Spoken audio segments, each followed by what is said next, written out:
Good afternoon, my Real News Midday TV family. Welcome back to the channel for another news update for Wednesday, August 20, 2025. And in the news this afternoon, unease in Cassava Peace, residents demand investigation.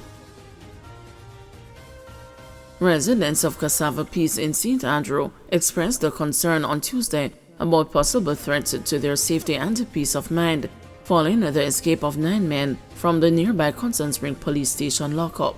On one hand, they are fearful because they do not know where the escapees could be hiding. They also expressed the fear that police operations to recapture the escapees could restrict free movement throughout the community. We feel unsafe. I hear say some of them could be murderers too. If one come out, you must see the rest come out. That is carelessness.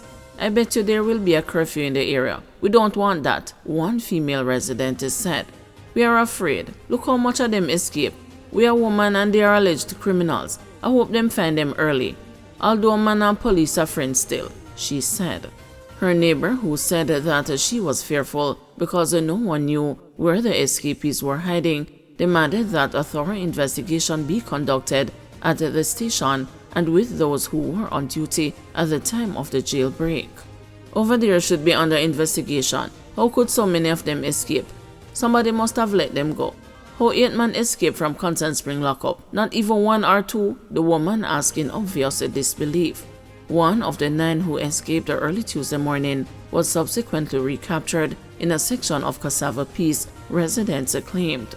Those still on the run up to press time Tuesday night are 19-year-old Alonzo Espute of a Cassava Peace Kingston 8 address, 27-year-old Brandon Ennis, 23-year-old Tarek Chambers, 25-year-old Danique Douglas, 18-year-old Freemis Hayes, 19-year-old Richard Bishop, 31-year-old Junior Anthony Barnes, and 25-year-old Kamal Kelly. Police say their offenses include murder, rape, possession of prohibited weapon, identity theft, wounding with intent, shooting with intent, malicious destruction of property, burglary, larceny, and the possession of prohibited weapon, and unauthorized ammunition. The news sources shared that the escapee, who was allegedly found at a location in Cassava Peace, was taken back into custody, while the people who were at the premises with him were taken in for processing. The one who escaped, they found him in bed laying down round there. The police left with some youths because they were at the yard and they didn't have any ID, one woman claimed. Tuesday afternoon, the Jamaica Constabulary Force confirmed on its Instagram account that 9 inmates escaped and that 1 had been recaptured. The prisoners escaped by cutting their way through a grill and a door made of metal. Immediate resources have been put in place to recapture the remaining escapees. Resources have been deployed island-wide to support the recapture of these individuals. The JCF is treating this matter with the highest level of urgency, and all assets are being utilized to return these individuals to custody as swiftly as possible, the JCF post read. COMS also issued an appeal to the public who may have information on the whereabouts of the escapees to contact the Constant Spring Police at 876-924-1421, Police 119 emergency number, and a Crime Stop at 311. Jamaican man sentenced to more than 8 years in U.S. prison. A Jamaican man who United States authorities say intended to distribute controlled substances that were shipped from California to Ohio through a global logistics company has been sentenced to more than 8 years in prison. O'Shane Smith, 35, was also residing illegally in the U.S. and was ordered deported after completing his sentence. Smith pleaded guilty to drug conspiracies, possession with intent to distribute controlled substances, and illegal re-entry following deportation. According to court documents, on January 20, 2023, federal investigators intercepted a suspicious package that was mailed from a United Parcel Service store in Inglewood, California. Investigators obtained a search warrant and found 5,323 grams or 11 pounds of methamphetamine packed inside the parcel. agents proceeded to conduct a controlled delivery to the listed address in Cleveland, Ohio, where a person intended as Smith arrived, retrieved the UPS parcel, and departed in a vehicle. After a brief chase, Smith was apprehended.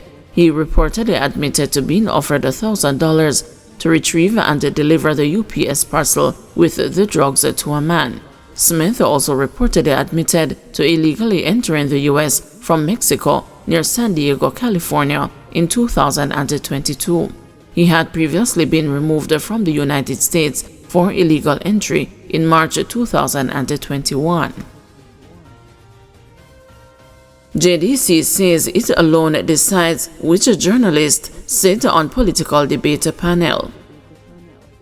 Amid controversy over who should be among the panelists for the upcoming election debates, the Jamaica Debates Commission is stamping its authority, stressing that it alone decides which journalists sit on the debate panel.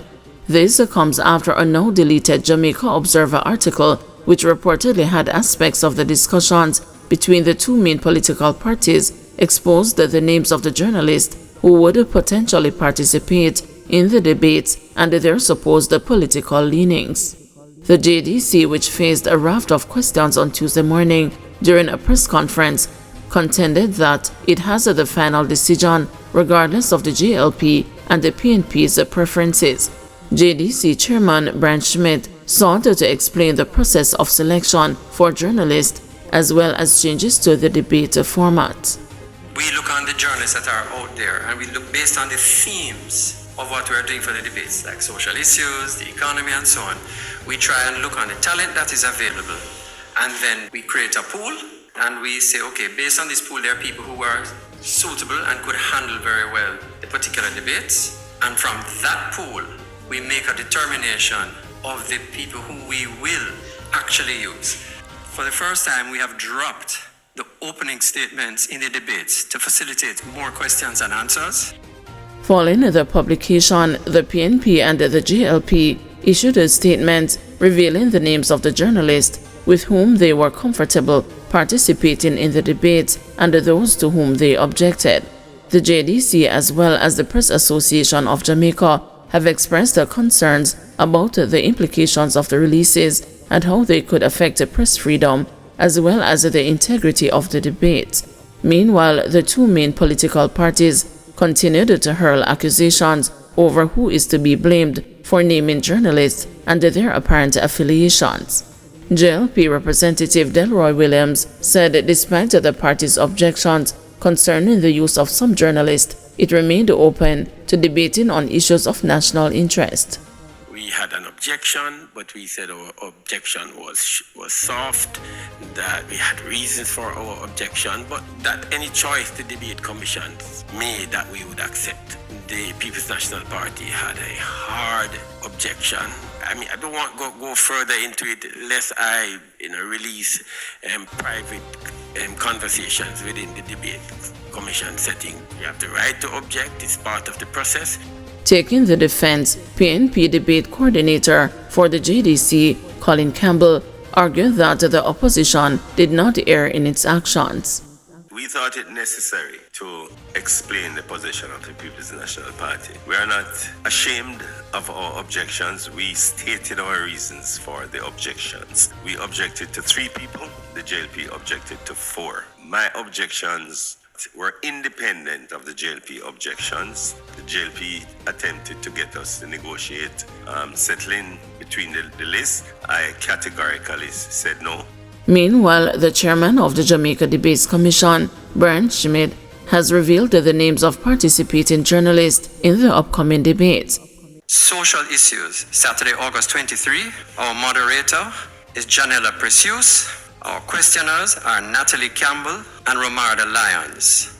The social media editor will be Amoy Harriot. Debate 2, the economy, Tuesday, August 26. The moderator will be George Davis. The questioners, Dashan Hendricks and Andrea Chisholm. The social media editor will be Amoy Harriot. And in debate 3, the leaders debate, Thursday, August 28. The moderator is Archibald Gordon. The questioners are Dion Jackson Miller and Giovanni Dennis. The social media editor is again Amoy Harriot.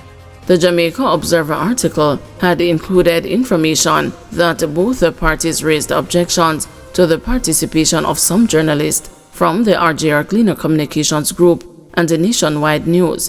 When quizzed about the exclusion of journalists exclusively based at the Nationwide News Network from the final list, Mr. Schmid maintained that the JDC is a decider-in-chief and has done so effectively. JDC retains its right to choose the moderators and journalists that it wants to use. What we look on is who we believe are the best fit per debate, and this has always been the process. Since you asked about a particular media house, there are times when there's a stronger representation and at other times when there's a lesser representation. So I don't think it is necessarily fair to try and take a snapshot at one time to try and make a judgment on the work that the JDC has done for over 23 years. Guys, thank you for watching. See you this evening at 6 p.m. for another news update.